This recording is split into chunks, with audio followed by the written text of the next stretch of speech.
तवे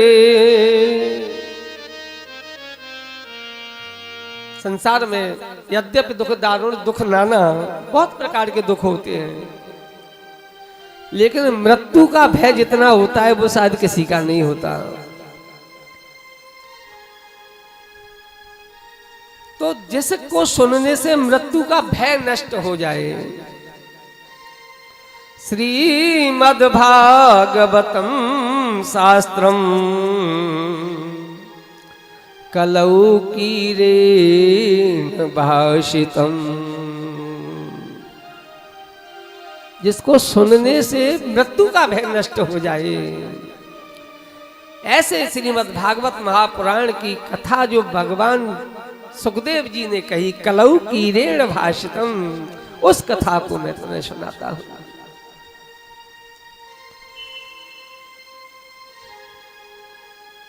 तो प्रश्न उठता है कि ऐसी कथा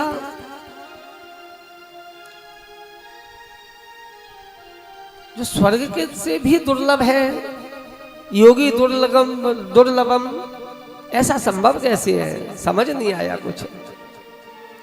तो सूत जी कहते हैं तुलना करिए, आपको स्वर्ग की प्राप्ति हो गई।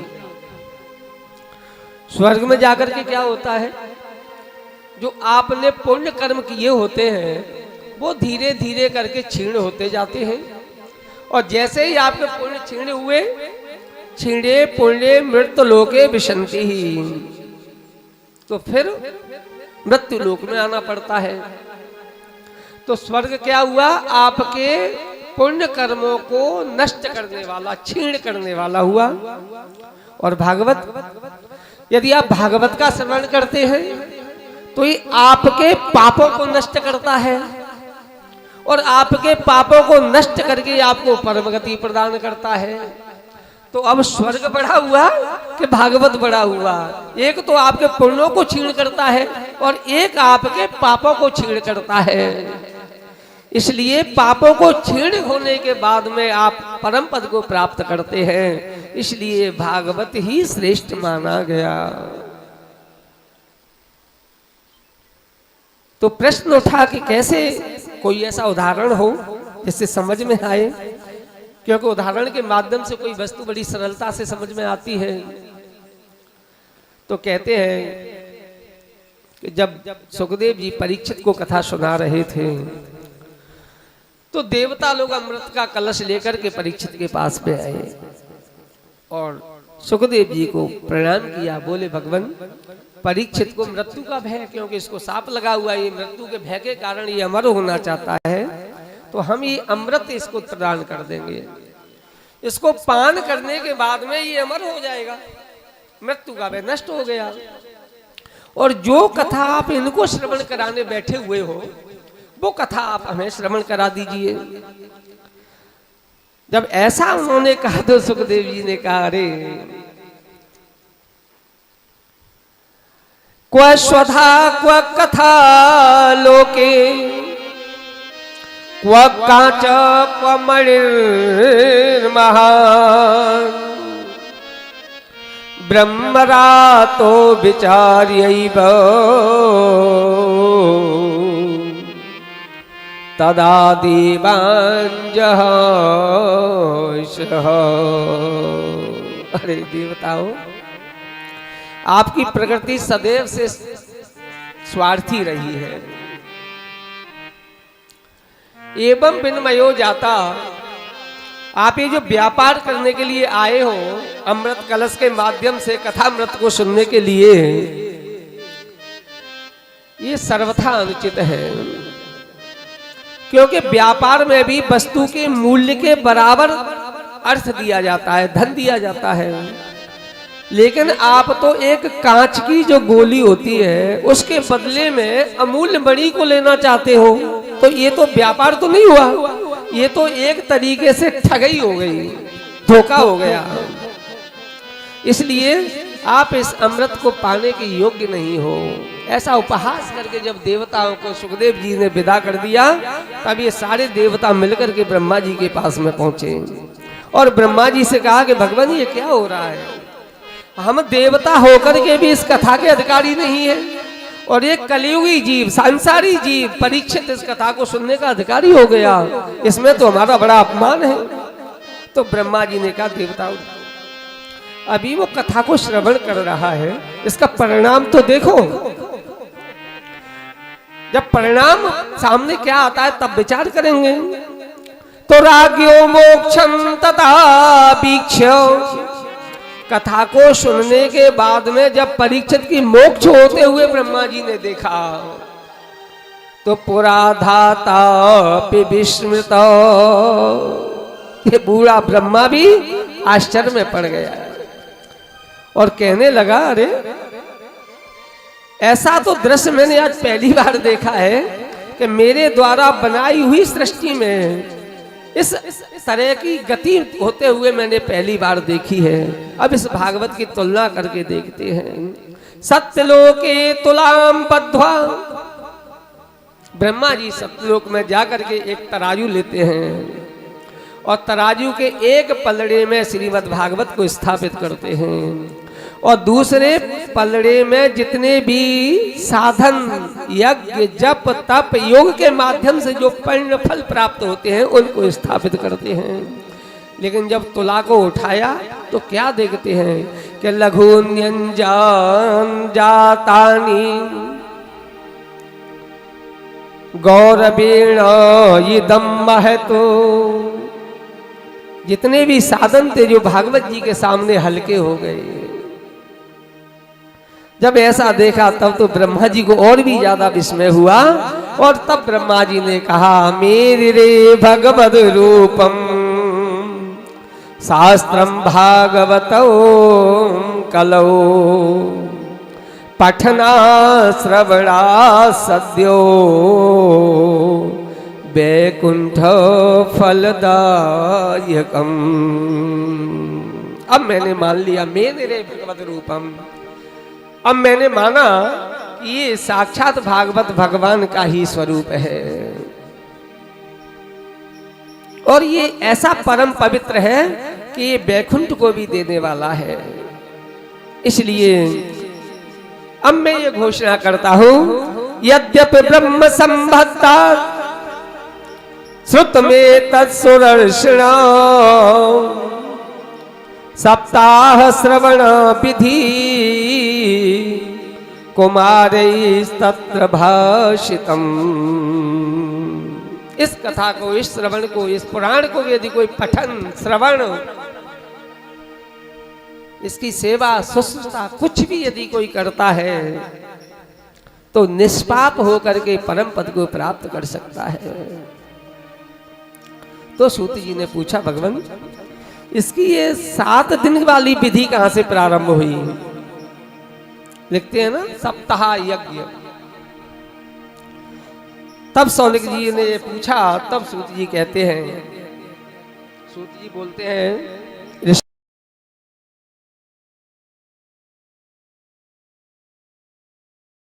हुए बदर का आश्रम की तरफ जा रहे थे। उसी समय पर एक दिन संयोग बस सनकादिक जो भाई हैं चारों, सनक, सनंदन, सनातन और सनत कुमार, सत्संग के लिए बैठे हुए थे। एकदा तो विशालायाम ऋषय शौनकादय, शौनकादिक ऋषि वहां पर बैठे हुए हैं विशाला क्षेत्र में, बद्री विशाल के प्रांगण में, और उन्होंने नारद जी को जाते हुए देखा तो नारद जी को आवाज लगाई, अरे नारद जी कहां दौड़ते हुए चले जा रहे हो आप? आपका मुख बड़ा चिंतित दिखाई दे रहा है।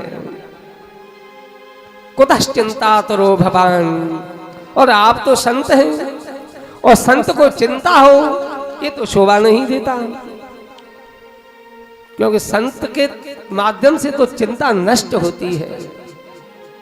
जब संत का दर्शन प्राप्त होता है तो मन के सारे संताप नष्ट हो जाते हैं। और आप संत होकर के इतने चिंतातुर दिखाई दे रहे हो, इसका क्या कारण है, हम जान सकते हैं? तब नारद जी बोले, क्या बताऊं मैं आपको, अहम तो पृथ्वी या तो। ऋषियों में एक दिन पृथ्वी लोक पर के गया, और गया तो इसलिए था कि पृथ्वी धर्म और कर्म की भूमि है। कर्म करने का अधिकार केवल इस पृथ्वी पर ही है जीव को, अन्यथा और किसी लोक में वो किए हुए कर्मों को भोग तो सकता है लेकिन कर्म नहीं कर सकता। तो मैंने सोचा उस कर्म भूमि का जाकर के दर्शन करता हूं, लेकिन मैं जैसे ही पृथ्वी पर आया तो मैंने यहाँ की स्थिति बड़ी विचित्र देखी। पूरी पृथ्वी का भ्रमण किया, पुष्कर में गया, प्रयाग में गया, सारे तीर्थों में गया, लेकिन यहाँ की विचित्र स्थिति, ऐसी विचित्र स्थिति कि जितने भी जीव हैं वो अपने कर्म से च्युत होकर के अन्य अन्य कर्मों में लगे हुए हैं। हृदय में क्रोध की मात्रा अधिक हो जाने के कारण, ईर्ष्या की मात्रा अधिक हो जाने के कारण एक दूसरे के प्रति जो प्रेम भाव है वो नष्ट हो चुका है। दंपति नाम तो कलकनम, पति पत्नी के बीच का जो संबंध है वो केवल कलेश में हो चुका है। जो बीच में जो स्नेह था वो खत्म हो चुका है, केवल एक दूसरे के ऊपर आरोप प्रत्यारोप लगाते रहते हैं और कलेश करते रहते हैं, अशांति बनाते रहते हैं। माता पिता और पुत्र का संबंध केवल जब तक रह गया है जब तक उसका विवाह संपन्न नहीं हो जाता। ज्ञान के नाम पर माता पिता केवल बालक को वो शिक्षा प्रदान करते हैं कि तेरा पेट कैसे भरे, धन कैसे कमाए, केवल वह ज्ञान प्राप्त कराते हैं उसको। उदरम भरणो जीव बरा का कूट भाषण, केवल पेट भरना ही, धन इकट्ठा करना ही मनुष्य का धर्म रह गया है। गोस्वामी जी ने तो यहां तक कहा था कि मातु पिता बालकनि बुलावे, उदर भरे सोई धर्म सिखावे। मातु पिता बालकनि बुलावे, उदर भरे सोई धर्म सिखावे। मात पिता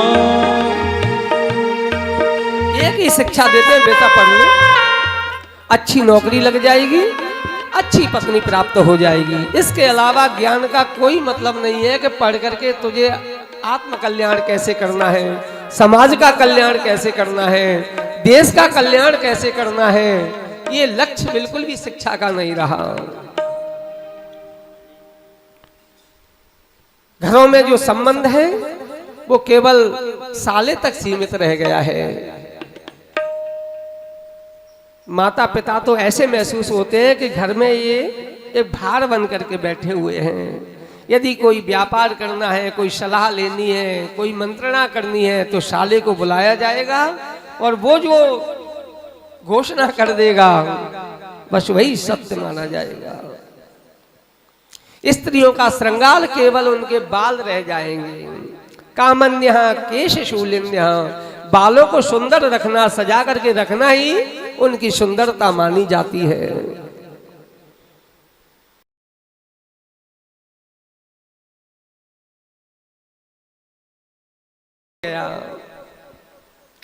तीर्थों में जाकर के मैंने देखा कि जो भी तीर्थों में बैठे हुए संत महात्मा लोग होते थे, जो त्याग की मूर्ति होते थे, वो परिग्रही हो गए हैं। बढ़िया सुंदर सुंदर आलीशान आश्रम बना करके बैठे हुए हैं। सारी सुख सुविधाओं की भौतिक सामग्रियां उनके यहाँ उपलब्ध मिलेंगी। गृहस्थ के यहाँ पर अन्न का दाना हो या ना हो, लेकिन संतों के यहाँ पर भंडार भरे हुए आपको अवश्य मिल जाएंगे। नाम मौनी बाबा होगा, लेकिन बोलने वाले, अशांति फैलाने वाले इतने होंगे कि तुम्हारे कान भी दुखने लग जाएं उनकी बातें सुन सुन करके। संसार में यदि कोई जीव कुकर्म करता है और यदि उसको कोई राज्य के माध्यम से सजा का प्रावधान प्राप्त होता है तो बस बाबा का वेश बना करके किसी तीर्थ में जाकर के छुप करके बैठ जाता है।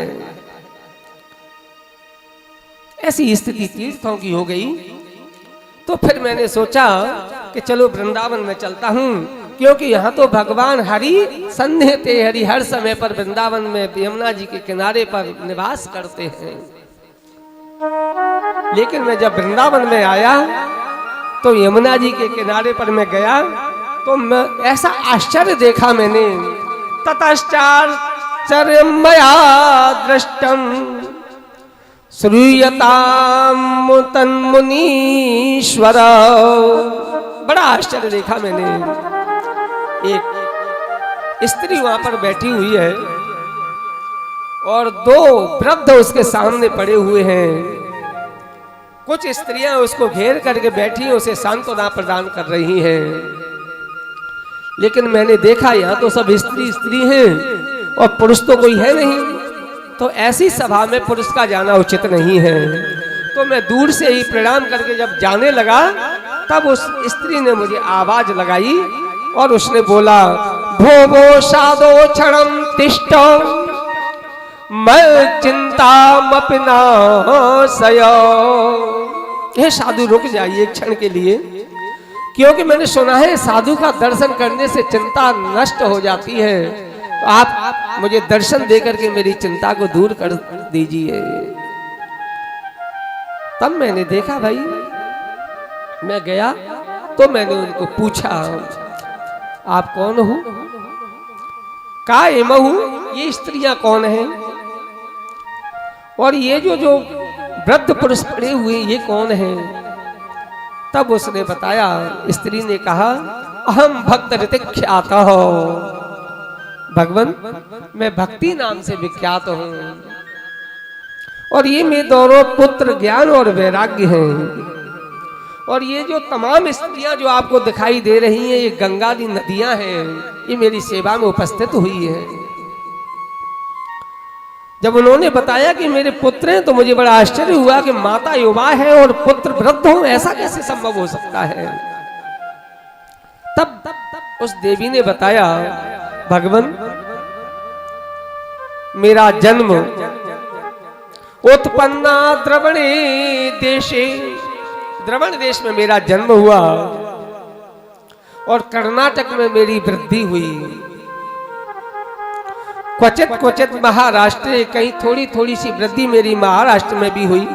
लेकिन मैं जैसे ही गुजरात में आई और वहां आकर के मैं एकदम क्षीण हो गई।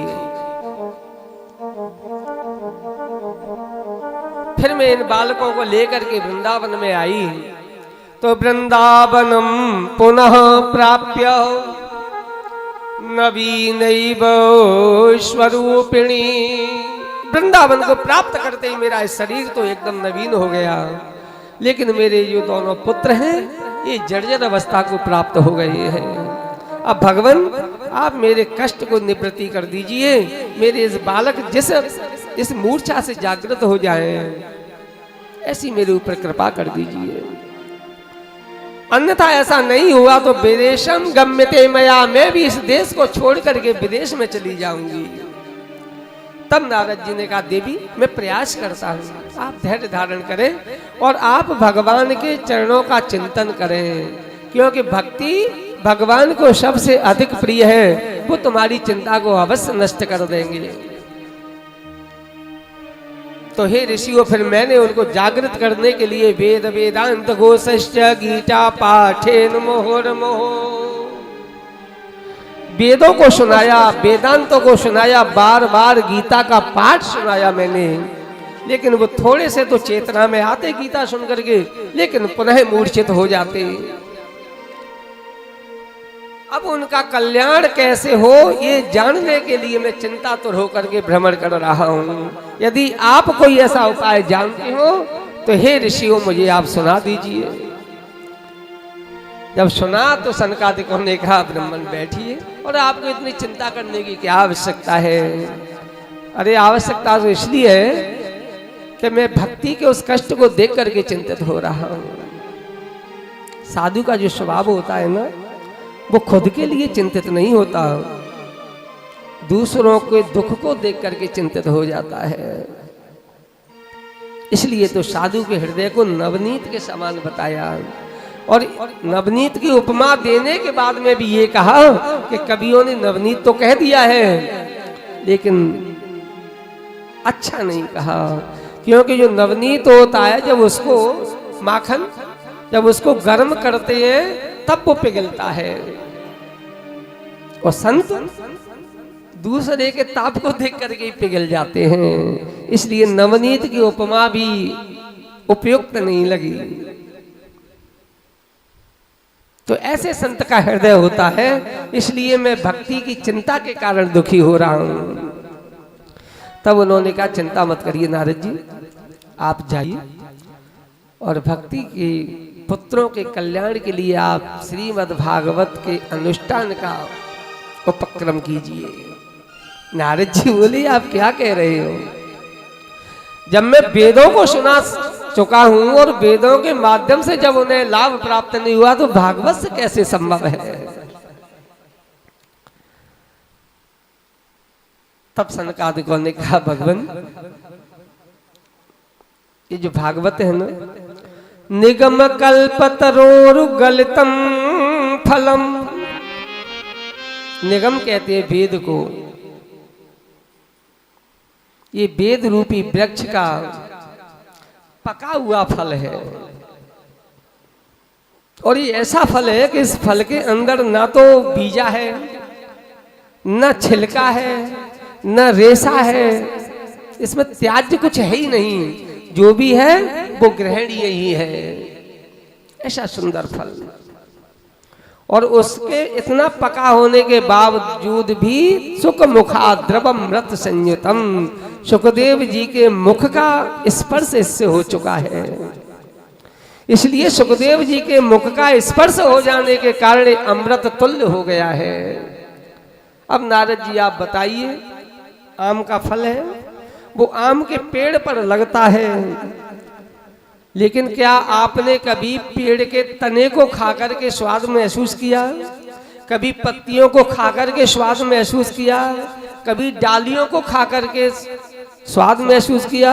अरे फूल को खाकर के भी क्या तुम्हें उस रस की प्राप्ति हुई जो आम के फल में प्राप्ति होती है? तो जितना गुणकारी फल होता है उतना पेड़ नहीं होता। अभी आपने पेड़ों का प्रयोग किया है, अब आप फल का प्रयोग करके देखिए। तब नारद जी को बड़ी प्रसन्नता हुई और विचार किया कि मैं इस अनुष्ठान को कहां और किस स्थान पर करूं। तब नारद जी को समाधान दिया गया कि गंगा द्वार समीपे तू तटमानंद नाम का, गंगा द्वार कहते हैं हरिद्वार को। संतों में इसको लेकर के बड़ा चर्चा रहती है कि हरिद्वार है हरिद्वार है ये, तो ये कहीं विषय न बने, क्योंकि जो भगवान विष्णु के भक्त हैं वो उसको हरिद्वार कहते हैं, क्योंकि हरिद्वार से ही यात्रा प्रारंभ होती है उत्तराखंड की। और जो भगवान शिव के भक्त हैं वो उसको हरिद्वार कहते हैं। हरिद्वार माने भगवान विष्णु का द्वार और हरिद्वार माने भगवान शिव का द्वार। तो सनकादिकों ने सोचा कि इन दोनों के बीच का झंझट खत्म कर दो। उन्होंने कहा गंगा द्वार, इसलिए ना हरिभक्तों को कोई परेशानी होगी ना हर भक्तों को कोई परेशानी होगी। आज गंगा द्वार में आकर के जो आनंद नाम का तट है गंगा जी के किनारे पर, वहां नारद जी ने इस कथा को करने का निश्चय किया। और जैसे ही उन्होंने निश्चय किया और ये सूचना जैसे ही भूमंडल पर फैली, तो कथा के जो रसिक जन हैं वो दौड़ दौड़ करके आज हरिद्वार की तरफ चलने लग गए। सुंदर सभा का आयोजन होने लग गया। नारद जी ने इस कथा का प्रारंभ करना शुरू किया। प्रथम दिन व्यतीत हुआ, द्वितीय दिन प्रतीत हुआ, ऐसे ही करते करते षष्ठम दिवस निकला। सप्तम दिवस का जैसे ही प्रारंभ हुआ, क्या देखते हैं कि पश्चिम दिशा की तरफ से बड़ी जोर से धूल उड़ती हुई दिखाई देती है। सभी लोग आश्चर्यचकित हो जाते हैं, भैया ये क्या हो रहा है। लेकिन जब वो बवंडर नजदीक आया तो दिखाई दिया कि भक्ति अपने दोनों पुत्रों के साथ में और नदियों को साथ में लेकर के भगवान का कीर्तन करती हुई दौड़ती हुई चली आ रही है। श्री कृष्ण गोविंद हरे मुरारी, हे नाथ नारायण वासुदेव। श्री कृष्ण गोविंद हरे मुरारी, हे नाथ नारायण वासुदेवा। कृष्ण गोविंद हरे मुरारी, हे नाथ नारायण वासुदेव। श्री कृष्ण गोविंद हरे मुरारी, हे नाथ नारायण वासुदेवा। गोविंद हरे मुरारी, हे नाथ नारायण, हे नाथ नारायण वासुदेवा। हे नाथ नारायण वासुदेवा। हे नाथ नारायण वासुदेवा। हे नाथ नारायण वासुदेवा। श्री कृष्ण गोविंद हरे मुरारी, हे नाथ नारायण वासुदेवा। श्री कृष्ण गोविंद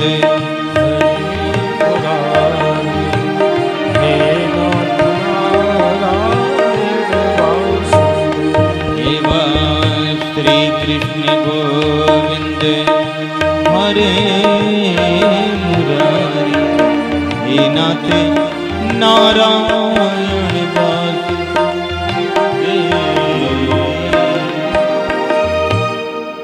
जब नारद जी ने भक्ति को आते हुए देखा तो सारी सभा आश्चर्यजनक हो गई कि उपचार तो हरिद्वार में चल रहा है और ज्ञान वैराग्य को मुक्ति वृंदावन में प्राप्त हो रही है।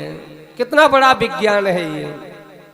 कोई व्यक्ति वृंदावन में पीड़ित है और उसका उपचार हरिद्वार में किया जा रहा है और हरिद्वार में करने से उसे प्राप्ति, सुख की प्राप्ति वृंदावन से हो रही है। भागवत का ये विज्ञान है। हमारे आध्यात्म के अंदर जो संकल्प शक्ति है वो इतनी प्रबल मानी गई है कि आप कहीं भी हैं, यदि आप मन से संकल्प लेते हो किसी जीव के लिए। लोग आप प्रश्न करते हैं ना कि श्राद्ध से आपको दिया हुआ द्रव्य उस आत्मा तक कैसे पहुंचता है। ये बहुत प्रश्न आता है समाज के अंदर। श्राद्ध क्यों किया जाता है? श्राद्ध में जब आप भोजन को अग्नि के माध्यम से और अपने पितृगणों के लिए जब अर्पण करते हैं तो उसके सूक्ष्म संकल्प के माध्यम से और आपके पितृ जिस योनि में, जिस स्थान में, जिस लोक में जहां भी उपस्थित होते हैं वहां उनका वो रस स्वरूप उनको प्राप्त होता है। जैसे मानते हैं कि जैसे किसी हमारे पूर्वज को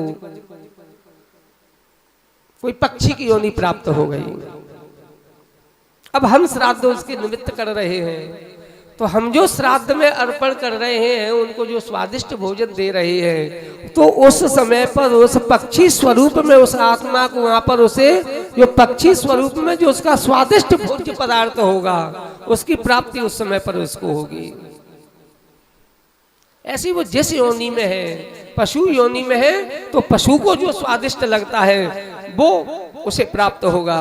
मनुष्य है तो मनुष्य के लिए जो स्वादिष्ट भोजन है वो उस समय पर, आपने कभी कभी देखा होगा, अनायास ही और हमको बड़ी सुंदर वस्तु खाने के लिए प्राप्त हो जाती है बिना किसी परिश्रम के, बिना किसी प्रयत्न किए हुए। कि आप ये सोचते हो कि आपके कर्म के अनुसार वो आपको प्राप्त हुई, वो आपके प्रारब्ध के अनुसार आपको वो वस्तु प्राप्त हुई। तो जो श्राद्ध के माध्यम से जो वस्तु हम पूर्वजों को प्रदान करते हैं वो रस स्वरूप होकर के संकल्प मात्र से उनके पास तक पहुंचती हैं। इसका प्रमाण ये आप देख रहे हो। संकल्प नारद जी ने हरिद्वार में लिया था उनके कल्याण के लिए, लेकिन वो पुष्ट कहाँ हुए? वृंदावन में। और वृंदावन में पुष्ट होकर के नाचते हुए पहुंचे हरिद्वार में। जब भक्ति को वहां पर आकर के देखा तो सभी लोग बड़े प्रसन्न हो गए, जय जयकार करने लग गए। तब भक्ति कहती है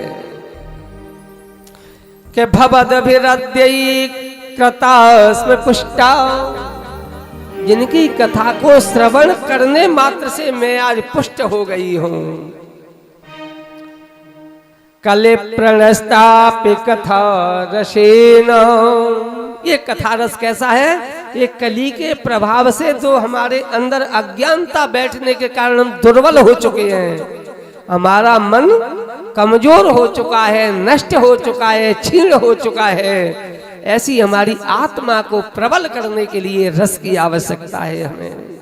उस रस को जब आप पान करेंगे तो हमारी आत्मा है वो पुष्ट होकर के भगवत मार्ग की ओर प्रस्थान करना प्रारंभ करेगी। जब वहां पहुंचे तो भक्ति ने नारद जी से पूछा, काहम तो तिष्ठ्याम्युधुना ब्रवन्ति ते, भगवान मैं कहाँ बैठूं, मेरा स्थान कहाँ है?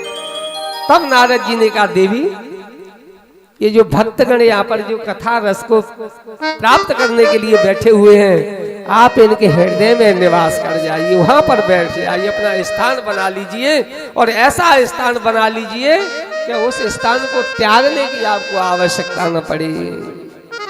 इसलिए आप अनुभव कर सकते हो, जब आप कथा में बैठते हो तो आपके हृदय स्थल में केवल भगवान और भक्ति के अलावा कुछ भी नहीं होता। आपके सारे छल प्रपंच जो भी होते हैं वो सब हृदय से विदा हो चुके होते हैं उस समय पर।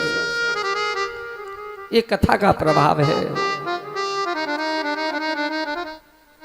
ये कथा प्रेमई कथात्री, प्रेम को देने वाली, और भव रोग हंत्री, जो संसार के जितने भी रोग हैं, दैहिक दैविक भौतिक, जो मैंने अभी प्रारंभ में बताया, उनको नष्ट करने वाली है।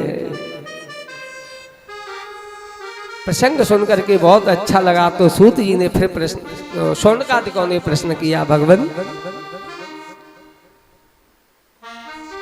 कोई ऐसा उदाहरण आप हमको दीजिए जो संसारी व्यक्ति इस कथा के प्रभाव से कल्याण को प्राप्त हो गया हो।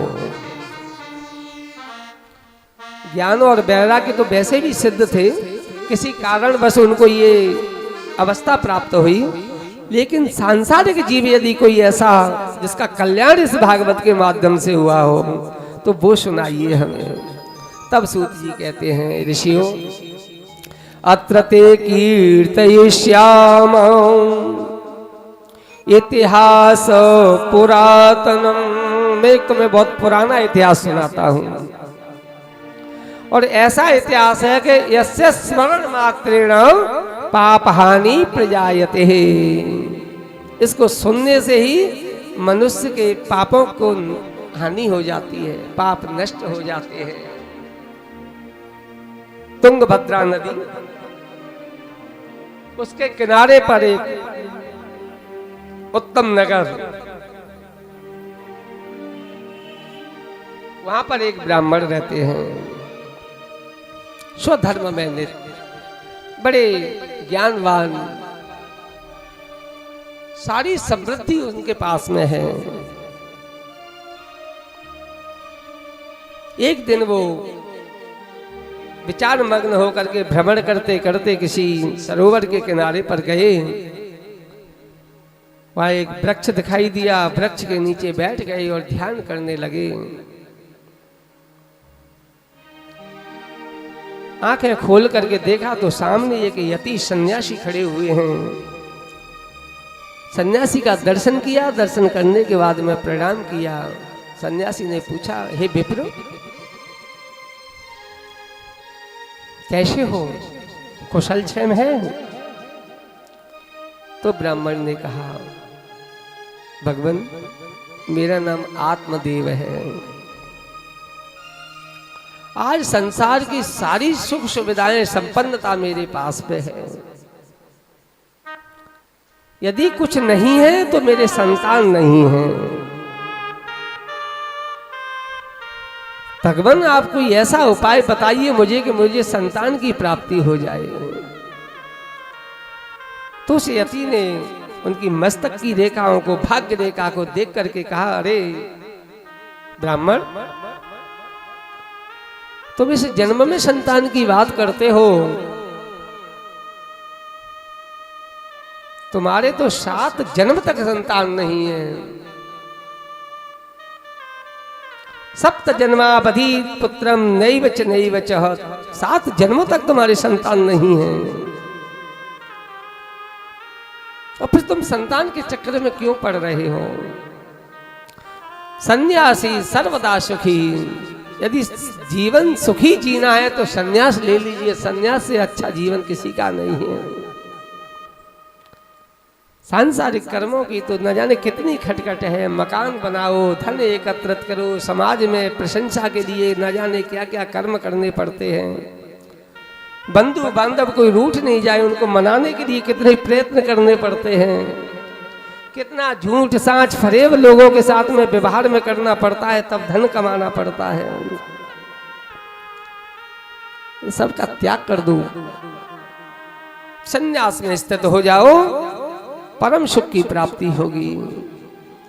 तब आत्मदेव ने कहा, नहीं भगवान, संन्यास सुख के संन्यास तो एक सूखी लकड़ी के बस सूखा है, बिल्कुल इसमें रस तो बिल्कुल है ही नहीं। गृहस्थ सरसो लोके, यदि सरसता है तो वो गृहस्थ में है। पुत्र पौत्र समन्विता, अरे पुत्र पौत्रादि जब बाबा चाचा कहकर के जब कंधे पर आकर के बैठ जाते हैं, गोदी में चढ़ जाते हैं, तो ऐसे सुख की प्राप्ति होती है। वो सन्यास में कहां संभव है? तब सन्यासी ने बहुत समझाया, ब्राह्मण, ये जितने भी सुख तुम्हें दिखाई दे रहे हैं वो क्षणिक सुख होते हैं। जब पोता पुत्र आपकी गोदी में जब बैठता है तो बड़ा सुख प्राप्त होता है, लेकिन जब वही बीमार हो जाए तो जो मन को उसकी बीमारी से कष्ट होता है, इसके बाद यदि डॉक्टर कहीं ये बोल दे कि इसका इलाज संभव नहीं है इस रोग का, तो मृत्यु तुल्य कष्ट की प्राप्ति होती है उस समय पर। तो उस सुख के पीछे हुए दुख को भी तो समझने की कोशिश करिए। लेकिन आत्मदेव ने कहा, नहीं भगवान, इस समय मुझे पुत्र मोह हो चुका है। मुझे पुत्र के अलावा संसार में कोई सुख मुझे दिखाई नहीं दे रहा।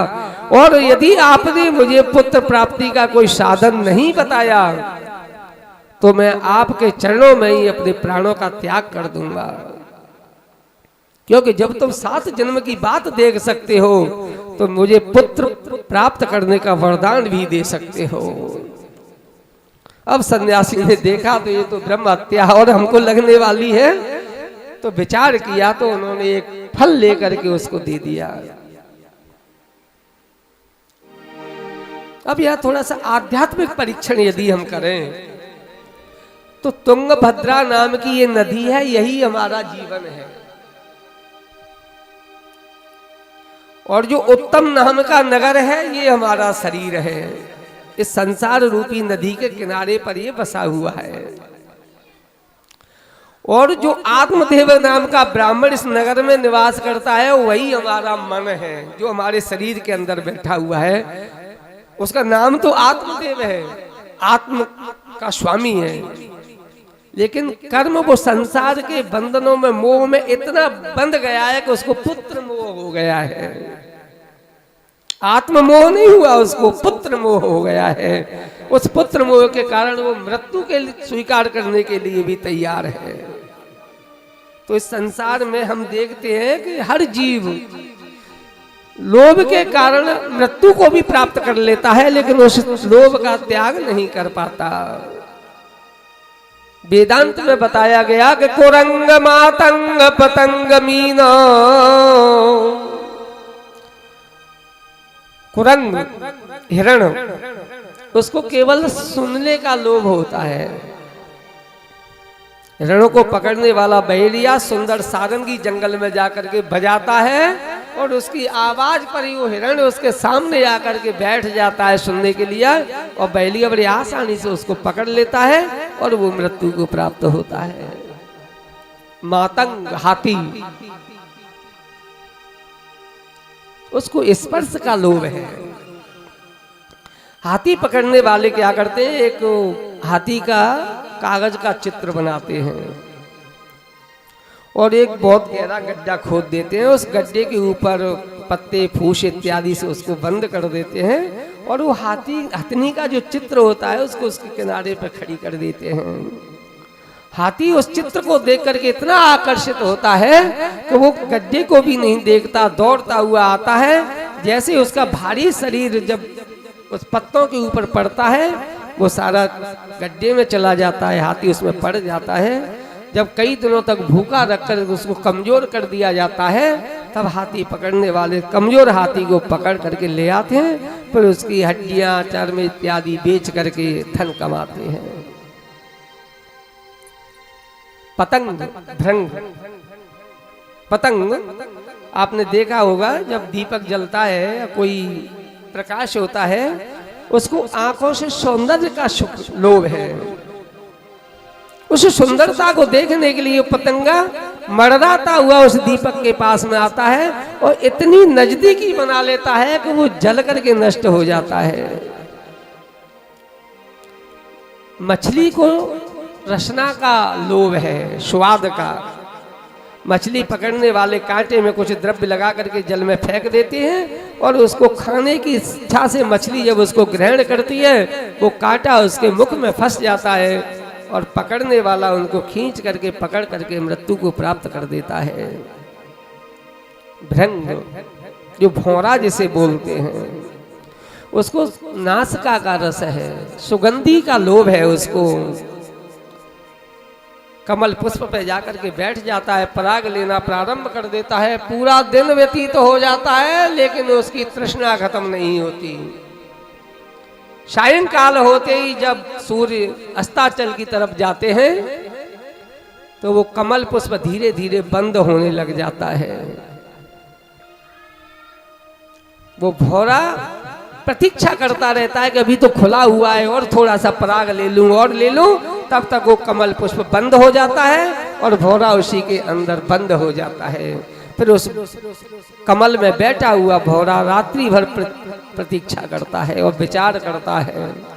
रात्रिर्गमेष्यति भविष्यति सुप्रभातम, ये रात्रि व्यतीत होगी, सुंदर प्रभात होगा। भास्वानुदेश्यति हसेष्यति पंकज श्री, सूर्यदेव प्रकट होंगे और ये कमल फिर खिल जाएगा। और जब ये कमल खिल जाएगा तब मैं फिर बहुत से पराग लेकर के और घर को जाऊंगा, ऐसा विचार करता है। इत्थम विचंते अतिकोश गते दुरेफे, तब तक एक घटना घटित होती है। कोई जंगली हाथी जल पीने के लिए तालाब में आता है और वो मस्ती में अपनी में उस कमल पुष्प को तोड़ करके और अपने पैर से रौंद देता है। उसमें विचार करता हुआ वो भौरा भी मृत्यु को प्राप्त हो जाता है। हा हंत हंत नलनी गजोज्जहार, बस यही जीवन मनुष्य का है। इस संसार रूपी कमल में बैठा हुआ सांसारिक तृष्णाओं को पराग की तरह से ग्रहण करता हुआ, अभी बेटे की विवाह करना है, फिर सत्कर्म करेंगे, अभी इसको थोड़ा नाती हो जाए, अभी नाती बहुत छोटा है, इसकी परवरिश थोड़ी सी हो जाए, इसके बाद में फिर भजन करेंगे। ऐसा विचार करते करते वो काल रूपी हाथी आता है और कमल रूपी हमारे जीवन को तोड़ करके नष्ट कर देता है। तो जिनको एक एक इंद्रिय का विषय है, उस विषय के लोभ के कारण वो जीवन लीला को समाप्त कर देते हैं। तो इस मनुष्य के पास में तो पांचों रस एक साथ हैं। इसको सुनने को भी अच्छा चाहिए, खाने को भी अच्छा चाहिए, देखने के लिए भी सुंदर चाहिए, सूंघने के लिए भी अच्छा चाहिए, और स्पर्श की तो कोई सीमा ही नहीं है। तो जिसको 5 रस जिसके पीछे एक साथ पड़े हों उसका कल्याण कैसे संभव है? बिना भगवान की इच्छा के जीवन उसका तो संभव नहीं लगता। आज आत्मदेव ने भी एक लोभ के कारण अपने जीवन को समर्पित करने का संकल्प ले लिया। यदि मुझे संतान नहीं हुई तो प्राण त्याग दूंगा। तब उस सन्यासी ने एक फल दिया, ब्राह्मण ये फल ले जाओ, अपनी पत्नी को दे देना, पत्नी इसको शुद्धावस्था में ग्रहण करे। कुछ नियम का पालन करना होगा, झूठ नहीं बोलना, अधिक भोजन नहीं करना, जूठे मुख नहीं सोना, खुले बालों से कभी नहीं सोना, गीले पैरों के द्वारा वस्त्र पहन करके बिस्तर पे नहीं सोना। इन नियमों का यदि पालन करेगी तो तुमको एक सुंदर पुत्र रत्न की प्राप्ति होगी। अब तो ब्राह्मण की प्रसन्नता का कोई ठिकाना नहीं। फल लेकर के घर पर आया, प्रसन्न चित्त देखा ब्राह्मण को तो पत्नी जिसका नाम धुंधली था, पूछा पतिदेव इतने प्रसन्न कैसे, क्या निधि प्राप्त हो गई है आपको? तब उन्होंने वो फल निकाल करके अपनी धर्म पत्नी को दिया। देवी ये यति ने मुझे फल दिया है, इस फल को आप ग्रहण करोगी तो आपको पुत्र रत्न की प्राप्ति होगी। बस थोड़े से नियमों का पालन करना होगा। वो सारे नियम ब्राह्मण ने धुंधली को बता दिए। ब्राह्मण देवता तो फल दे करके चले गए, लेकिन धुंधली यहाँ पर बैठ करके बड़ी चिंताग्रस्त हो गई। हाथ में फल लेकर के विचार कर रही है, यदि मैंने फल खा लिया और संयोग से यदि मुझे पुत्र हुआ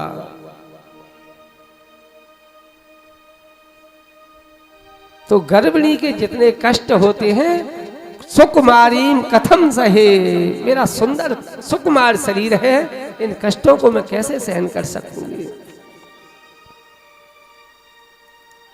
अरे और तो और जब गर्भ बढ़ता है तो भोजन कम हो जाता है, और भोजन कम हो जाएगा तो मेरा शरीर है वो बड़ा कमजोर हो जाएगा, और शरीर कमजोर हो गया तो घर के कार्यों को मैं कैसे कर पाऊंगी।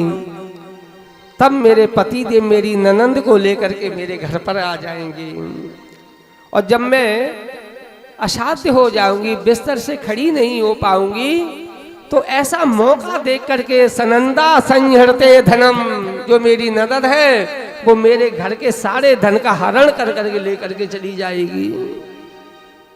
कितना सुंदर तर्क उसके विचार में आ रहा है।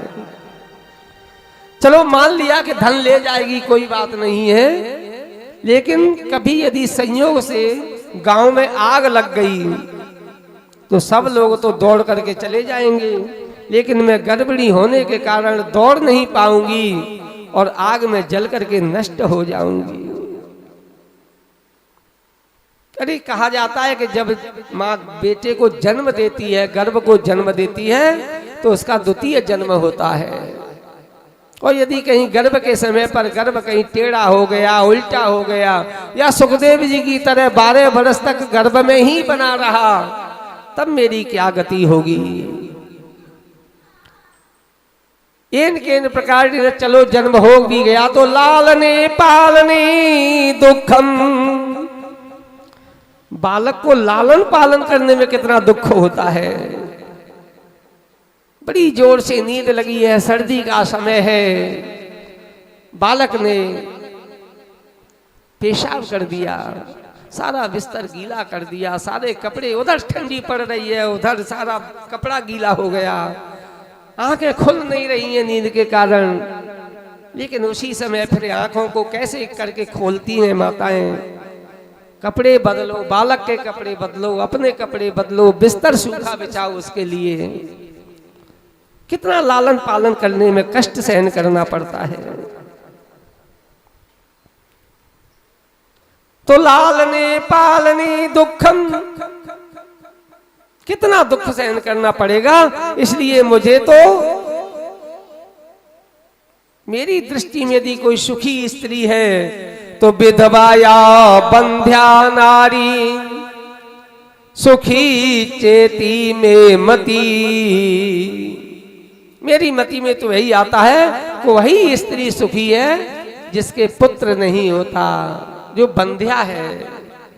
बस ऐसा कुतर्क उस फल को लेकर के कर रही थी, तो संयोग ऐसा हुआ कि उसकी एक बहन थी, वो मिलने के लिए उसके घर पर आ गई।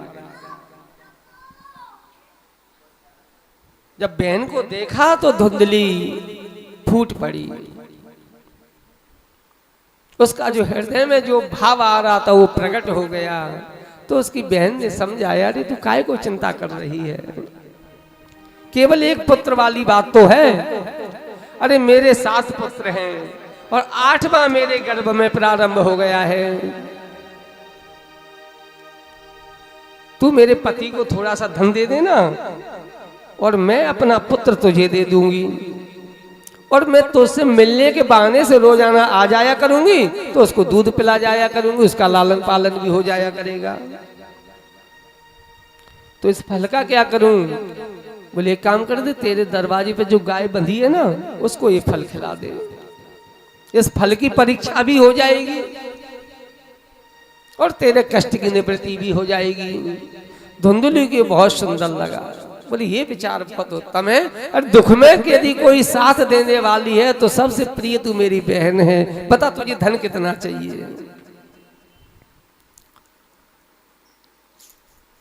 सायंकाल को जब पतिदेव घर में आए तो धुंधली ने कह दिया कि मैंने तो वो फल खा लिया। अब तो पति बड़ी प्रसन्न है, क्योंकि यति के द्वारा हुआ फल निष्फल तो हो नहीं सकता। धीरे धीरे धुंधली ने गर्भिणी के लक्षण बनाना प्रारंभ कर दिया। अब तो जैसे जैसे समय व्यतीत हो रहा है, आत्मदेव बड़े प्रसन्न होते चले जा रहे हैं। 10वें महीने में आकर के उस बहन के यहाँ पर पुत्र हुआ। उसने ला करके धुंधली को दे दिया, और धुंधली ने अपने पति को सूचना भेज दी कि पुत्र की प्राप्ति हुई है। अब तो आत्मदेव इतने प्रसन्न हुए जिसकी कोई ठिकाना नहीं रहा। घर आए, विप्रों को बुलाया, पुंसवन संस्कार कराया, बहुत दक्षिणा दी, गाय दान की, धन दान किया। अब तो बड़ी प्रसन्नता हो रही है। ये प्रसन्नता अभी खत्म नहीं हुई थी, तब तक देखा कि गाय के यहाँ पर भी एक बालक ने जन्म दे दिया। सर्वांग सुंदरम, बड़ा सुंदर पुत्र, बड़ा सुंदर स्वरूप। केवल उसके जो कान थे वो केवल गाय की तरह के थे, बाकी पूरा शरीर मनुष्य जैसा। अब तो लोग बड़ी प्रसन्नता पूर्वक उनकी प्रशंसा कर रहे हैं। अरे देखो देखो, कहाँ तो एक पुत्र नहीं होता था, आज गाय के भी पुत्र होना प्रारंभ हो गया है। ये आत्मदेव के भाग्य की सराहना कौन कर सकता है।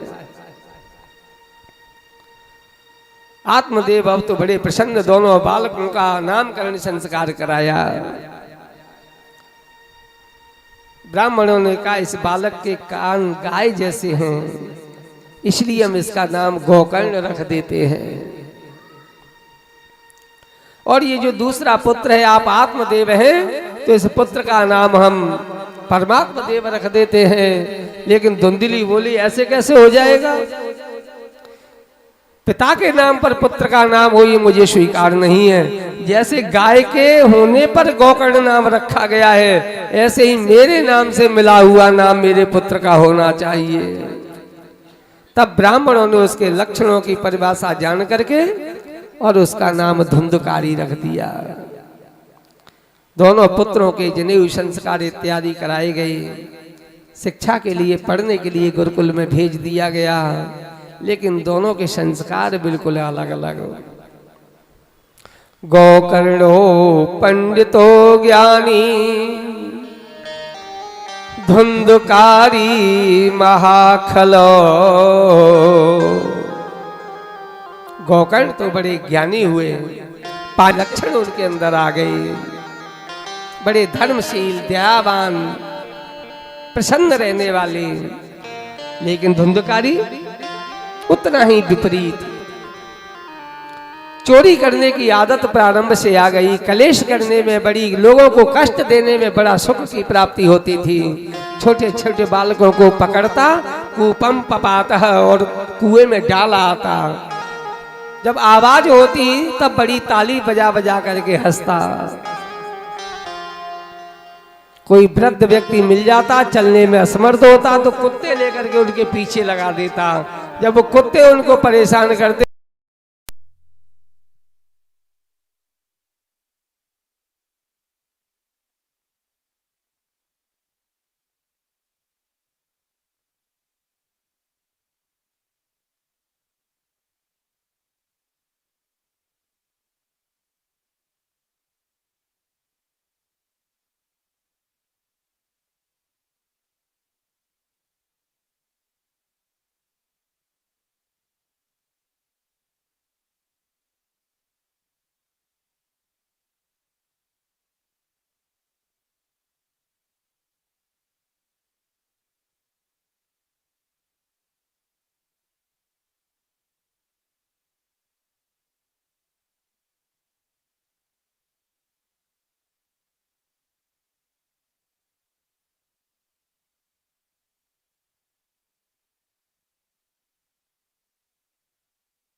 बोलिए वृंदावन बिहारी लाल की।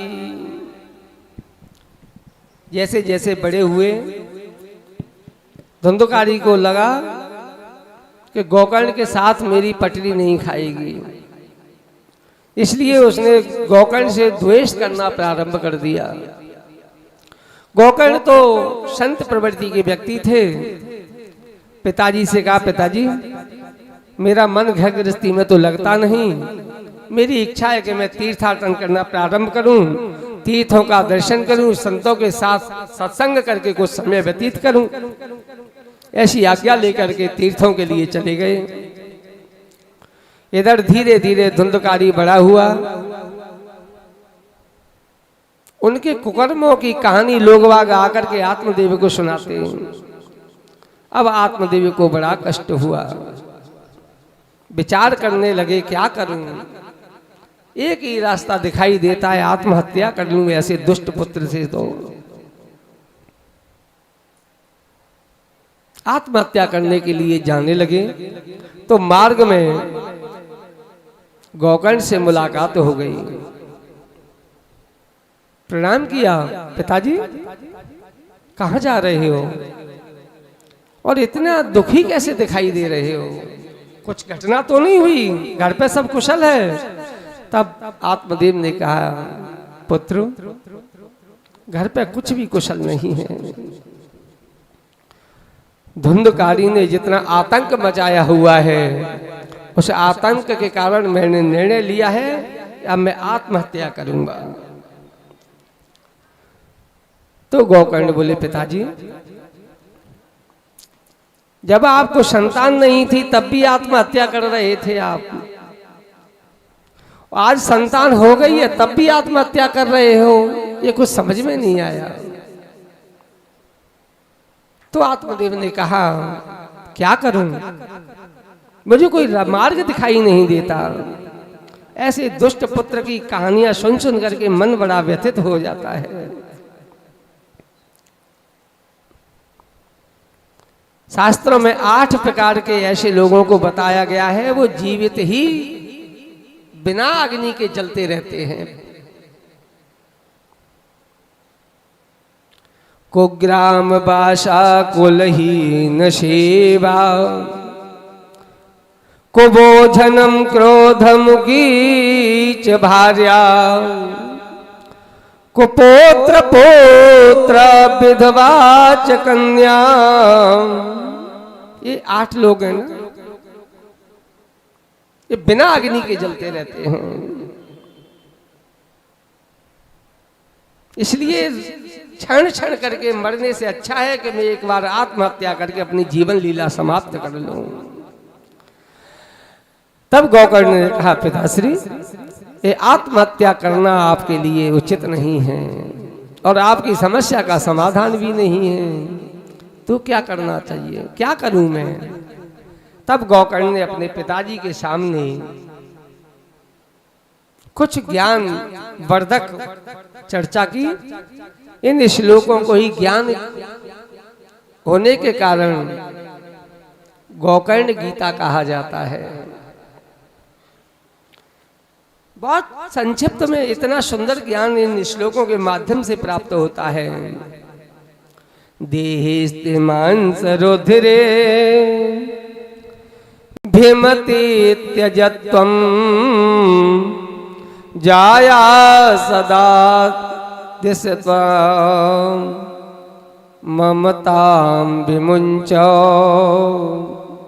देहेस्ते मांस रुधिरे, ये शरीर है ना, इसमें क्या है? अस्थि है, मांस है, रुधिर है, मज्जा है, इनसे बना हुआ ये शरीर है पिताश्री। तो आप इस शरीर में जो धातुएं हैं इनसे मोह त्याग दो। ममताम विमुंच। और इस शरीर से ही नहीं, इस शरीर से जुड़े हुए जितने संबंध हैं, जाया सुता दिशु सदा ममताम विमुंच। जाया माने पत्नी, सुता पुत्र, पुत्री इत्यादि जितने भी संबंध हैं उनको भी त्याग दो। इनको त्यागने के बाद में क्या करें? पश्यानिशम जगदिदम क्षण भंग निष्ठ। इस संसार को क्षण भंगुर मानिए, इस सारा जगत एक क्षण में नष्ट होने वाला है, ऐसा मान करके भगवान के चरणों में जो भक्त बैठे हुए हैं उनके चरणों में अपने मन को लगा दीजिए। धर्मम भजस्य सततम, केवल धर्म को ही लगातार भजते रहिए। यदि आप ऐसा करते हो तो आपका कल्याण निश्चित है। अपने पुत्र के द्वारा ऐसा ज्ञान प्राप्त करके आत्मदेव दशमस्य पाठात, भागवत के 10वें स्कंद के पाठ को करते हुए अपने जीवन लीला को आगे बढ़ाते हुए अंतिम चरण में भगवान को प्राप्त करते हैं। इधर गोकर्ण तीर्थ यात्रा के लिए पुनः चले जाते हैं। जब पिताजी घर से चले गए, केवल माताजी रह गई, तो अब तो उसका साम्राज्य हो गया। एक दिन आकर के धुंधकारी बोला, माँ धन दे दे। धुंधली ने कहा, बेटे घर का जितना धन था वो तुमने सब बर्बाद कर दिया, अब तो केवल ये कुछ बर्तन इत्यादि बचे हुए हैं, तो बर्तन ही दे दे। सारे बर्तन ले गया, ले जा करके बाजार में बेच दिया और वेश्याओं के साथ में सारा धन नष्ट कर दिया। जब धन नष्ट हो गया तो फिर माँ के पास में आ गए, धन दो।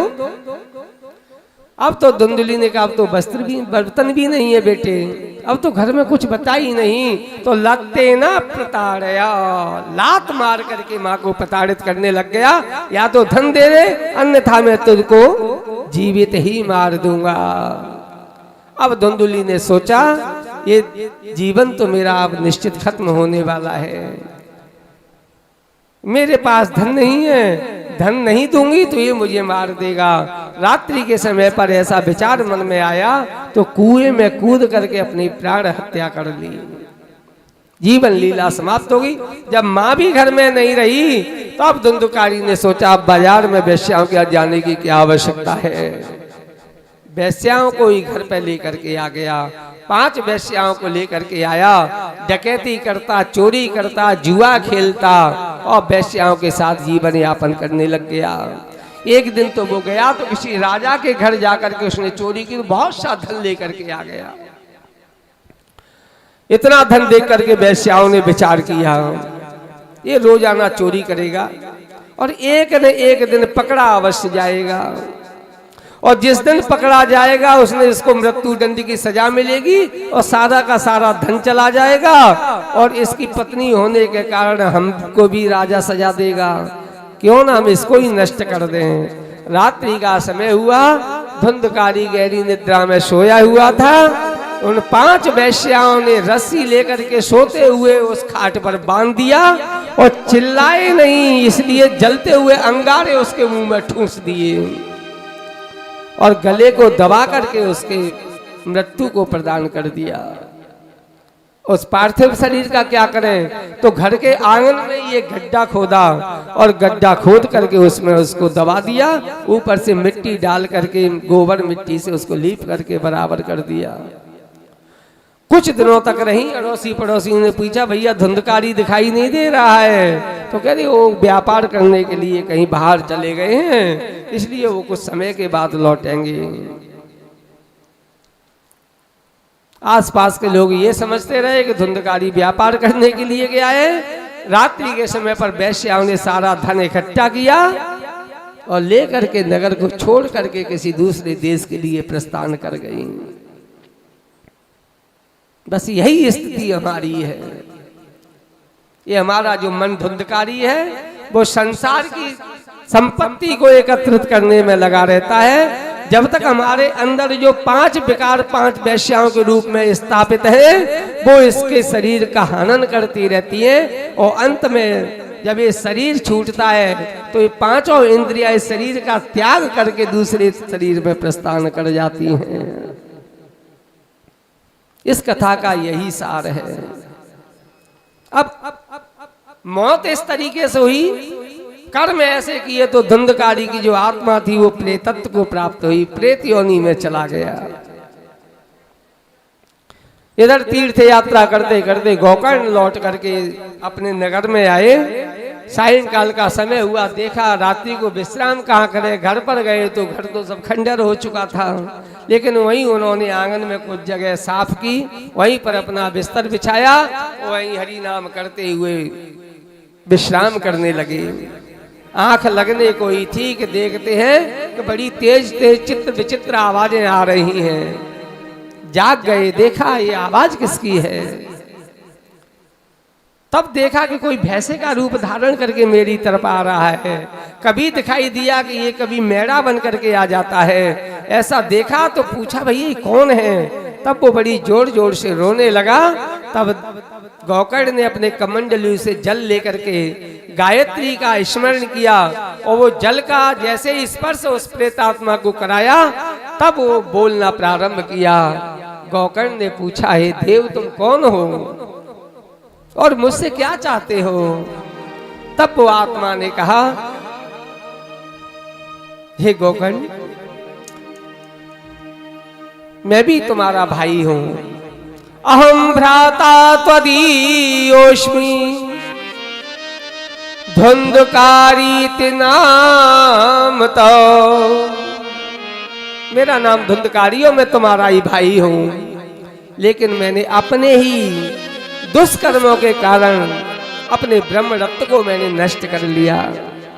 आज मैं प्रेत योनि में चला गया हूं। हे बंधु कृपा सिंधु, आप तो कृपालु हो, अब मुझे इस योनि से छुटकारा दिलाइए। अब अपने भाई को ऐसी कष्ट में योनि में देखा तो गोकर्ण का हृदय द्रवित हो गया। विचार करने लगे। विचार करते करते रात्रि व्यतीत हुई। इधर उधर जाकर के कुछ लोगों से मंत्रणा की कि इसका कल्याण कैसे हो सकता है, लेकिन कोई बताने में समर्थ नहीं। तो सूर्य भगवान से प्रार्थना की। तब भगवान भास्कर ने उनसे कहा, आप भागवत का अनुष्ठान इनके निमित्त कीजिए, तब इसके कल्याण संभव है। तब सभी ग्रामवासियों को साथ में एकत्रित करके गोकर्ण ने धुंधकारी के कल्याण के लिए भागवत की कथा का प्रारंभ किया। प्रथम दिन की कथा प्रारंभ करने को हुए तो धुंधकारी ने कहा, भगवान मुझे वायु रूप होने के कारण, हवा के झोंके के कारण मेरा शरीर इधर उधर डोलता रहता है। मैं स्थिर होकर के कथा नहीं सुन पा रहा हूं। मेरे लिए कुछ उचित स्थान स्थापित करिए। तब उन्होंने एक नारियल में उसकी आत्मा को स्थापित किया। स्थान कहाँ दे, तो एक बांस लेकर के उस पर स्थापित कर दिया। जैसे आप लोगों ने अपने स्थान जो पितरों को दिया है वो कलश स्थापित करके नारियल में उनकी आत्मस्वरूप है वो उसमें स्थापित है। कथा प्रारंभ हुई। प्रथम दिन की कथा जैसे प्रारंभ हुई तो प्रथम कंती का छेदन हो गया। द्वितीय दिन द्वितीय ग्रंथि, तृतीय दिन तृतीय ग्रंथि, ऐसे करके सप्तम दिवस जैसे ही आया, उस नारियल का भेदन हुआ और उसमें से एक सुंदर स्वरूप चतुर्भुज रूप धारण करके प्रकट हो गया। बड़े सुंदर वस्त्र पहने हुए, चमचमाता मुकुट सर पे है, सुंदर सी माला गले में है। आकाश से एक विमान उतर करके आता है और धुंधकारी को, उस आत्म स्वरूप को उसमें स्थापित करके लेकर के चलने लगता है। तब गोकर्ण कहते हैं, भैया रुकिए, ये कथा का भेद दो तरह का कैसे संभव है? कथा तो सबने मिलकर के एक साथ सुनी, लेकिन फल केवल धुंधकारी को मिला, ऐसा कैसे है? तब उन्हें हम भगवान के दूतों ने बताया कि जिसकी जैसी श्रद्धा थी उस श्रद्धा के अनुसार फल की प्राप्ति होती है। गोकर्ण इस धुंधकारी ने अपने कल्याण की कामना लेकर के कथा को श्रवण किया था, इसलिए इसे कल्याण की प्राप्ति हो रही है। और ग्रामवासियों ने कथा का चिंतन मनन बिल्कुल नहीं किया, केवल एक मनोरंजन के रूप में इस कथा का श्रवण किया, इसलिए इनका मनोरंजन तो खूब हुआ, लेकिन कल्याण संभव नहीं है। जब इस बात को सुना तो ग्रामवासियों को बड़ा दुख हुआ। इतनी अमूल्य निधि हमको मिलने को प्राप्त हो रही थी, लेकिन हमने इसका उपयोग नहीं समझा। तब गोकर्ण से प्रार्थना की, भगवान आप पुनः एक बार हमें इस कथा का श्रवण कराइए। तब ग्रामवासियों के आग्रह पर गोकर्ण ने दोबारा से इस कथा का श्रवण कराया।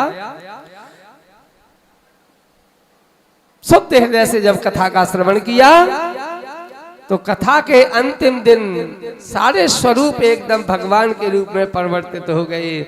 और जिस प्रकार से अयोध्यावासिना सर्वे, भगवान श्री राम जब साकेत के लिए प्रस्थान किए थे तब सारे अयोध्या वासियों को अपने साथ में विमान में बैठ के लेके गए थे। ऐसे ही आज एक विमान में सारे ग्रामवासी बैठ करके भगवान के नाम का संकीर्तन करते हुए परम धाम को प्रस्थान करते हैं। बोली वृंदावन बिहारी लाल की। दो क्षण के लिए भगवान नाम संकीर्तन करके अग्रिम कथा की ओर फिर प्रस्थान करते हैं। गोविंद हरे गोपाल हरे, जय जय प्रभु दीन दयाली हरे। सभी मिलकर गाइए। हरे गोपाल हरे, जय जय प्रभु दीन दयाल। ये गोविंद हरे गोपाली हरे, जय जय प्रभु दीन दयाली हरे। गोविंद हरे गोपाल हरे, जय जय प्रभु दीन दयाल हरे। गोविंद हरे गोपाल हरे, गोविंद हरे गोपाल हरे, गोविंद हरे गोपाल हरे, गोविंद हरे गोपाल हरे। जय जय प्रभु दीन दयाली हरे। जय जय प्रभु दीन दयाल हरे। गोविंद हरे गोपाल हरे, जय जय प्रभु दीन दयाली हरे। गोविंद हरे गोपाल हरे, जय जय प्रभु दीन दयाली हरे।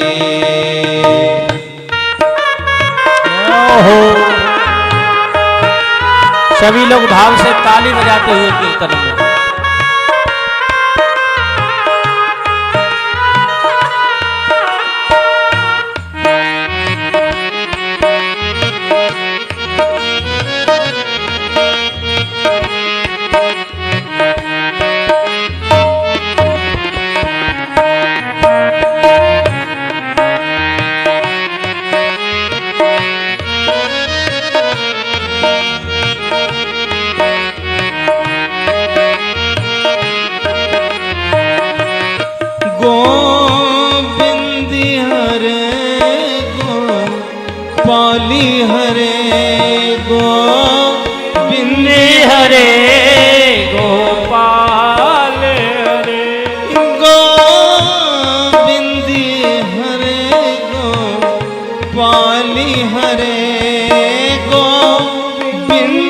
हरे गोपाल हरे जय जय प्रभु दीन दयाल हरे जय जय प्रभु दीन दयाल हरे गोविंद हरे गोपाल हरे जय जय प्रभु दीन दयाल हरे गोविंद हरे गोपाल हरे जय जय प्रभु दीन दयाल हरे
हरे जय जय प्रभु दीन दयाल हरे जय जय प्रभु दीन दयाल हरे